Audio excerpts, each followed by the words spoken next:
कारण प्रचंड प्रमाणावर महाडात भ्रष्टाचार होत होता आणि ते त्यांना पटायचं नाही, म्हणून ते म्हणाले मी नाही राहू शकत. आणि मी अक्षरशः 11 वर्षाची होते तेव्हा त्यांनी राजीनामा दिलेला.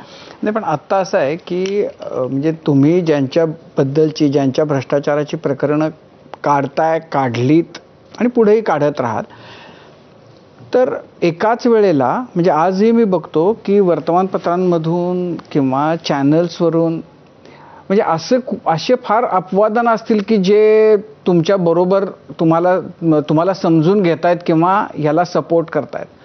म्हणजे ह्या पक्षातलेही या पक्षातलेही हेही तेही असे म्हणजे चौफेर जेव्हा की तुम्हाला कायद्यातलं काय कळतं, तुम्ही हे काय पासूनच्या गोष्टी लोक बोलतायत, तर तुम्ही त्याच्याकडे कसं बघताय? म्हणजे आपला अभिमन्यू याच्यात होईल असं तुम्हाला वाटत नाही? नाही नाही, मला ना राजीवजी असंख्य मेसेजेस येतात, असंख्य. म्हणजे तुम्ही आत्ताच्या घटकेला माझा व्हॉट्सॲप जर बघितलं किंवा SMS जर बघितलेत तर लोक इतक्या प्रचंड प्रमाणावर मेसेजेस पाठवत आहेत. मी आत्ता परवाच्याच दिवशी पनवेलला मागी गणेश उत्सव चाललाय ना, तर त्याच्यात एका ठिकाणी गेले होते एका गावामध्ये, आणि तिथे जवळजवळ 1000-1500 लोक होते. त्याच्यातल्या सामान्य घरातल्या सामान्य बायका आल्या आणि म्हणे आम्हाला असं वाटतं की आम्ही बोलतोय आणि जे जे आम्हाला वाटतं ते तुम्ही मांडताय. आणि हे जेव्हा ऐकते ना तर खरंच असं वाटतं. आणि जेव्हा मी हा त्याच्यातला एक भाग झाला. दुसरं म्हणजे अधिकारी म्हणतात की तुम्ही नाही लढलात तर विरोधी पक्षच नाही आहे सध्या लढणारा.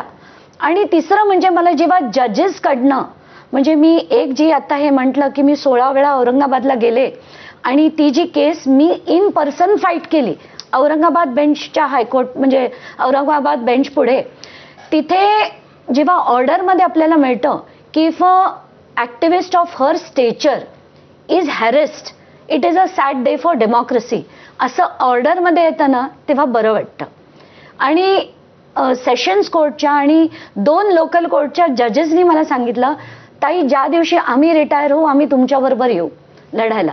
हे जेव्हा ऐकते ना तेव्हा बरं वाटतं की नाही, लोकांना एक आदर आणि एक वाटतंय त्यांना की जे मी करते ते योग्य करते. म्हणून असं वाटतं की आपल्या परीने आपल्याला झेपेल तेवढं लढत राहावं. आता नाही झेपेल त्या दिवशी थांबवेल. पण तरी तुमच्याबद्दल हा प्रश्न आहे की म्हणजे या बाईंचा संबंध काय? या इथेही जातात तिथेही जातात. मला स्वतःलाही वाटतं की लोक विचार करत असतील की हिचं बहुतेक थोडंसं ढिल आहे, म्हणजे हिला गरज काय आहे लढायची. म्हणजे आणि इट इज अ फॅक्ट. तुम्ही घर बघितलं माझं, आज मुंबईत 6 फ्लॅट आहेत, 5 गाड्या आहेत.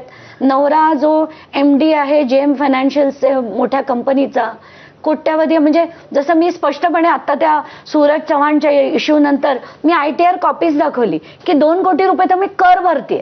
म्हणजे मला कशाची गरज पण नाहीये आणि हे लढायची पण गरज नाहीये. शुगरचा काही संबंध नसेल पण ब्लड प्रेशरचा त्रास सुरू झाला यानंतर? हो, मला खडसेंच्या याच्यानंतर खूप सुरू झाला. कारण त्यांनी बाकीच्या लोकांनी ना इतका छळ नाही केला जितका खडसेंनी केला. म्हणजे मी अजित पवारांविरुद्ध लढले, गडकरींविरुद्ध लढले, भुजबळांविरुद्ध